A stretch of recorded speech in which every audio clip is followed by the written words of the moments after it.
لقاء كفر الشيخ والضبعة لقاء الأمل للصعود. معانا المستشار أحمد تركو مساندة قوية لفريق كفر الشيخ النهارده. كل سنة وانتم طيبين وربنا يجعلها يا رب سنة سعيدة وتكون البلد في أمن وأمان. وبالنسبة لماتش النهارده إن شاء الله نشوف ماتش كويس ويعود الدوري بجماهيره ومدرجاته وربنا يسهل إن شاء الله خير. يعني تواجد حضرتك معانا مع المستشار، نعم للدستور ولا الدنيا فيها ايه؟ والله اللي الناس تقول عليه احنا ملناش احنا نقول الكلام ده طبعا، بس الناس تقرا الدستور كويس، تتفحص مواده وتشوف اذا كان يتناسب معاها ولا لا، والرأي في الاول والاخير للشعب يعني ما حدش.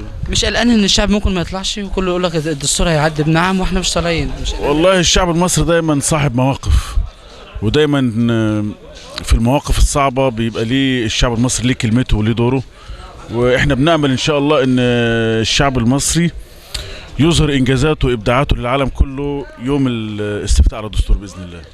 دايما هنا اعضاء مجلس الاداره بيقولوا ان وشك حلو عليهم. في الموسم اللي فات حضرت 4 ماتشات او 3 كان وشك حلو على الفرقه. والله احنا بنستبشر خير دايما بالجمهور الجميل اللي بيحضر كل مره وبتواجدنا معانا، وان شاء الله خير دايما ونشوف كفر الشيخ دايما مستواه مرتفع وفي مستويات متقدمه ان شاء الله.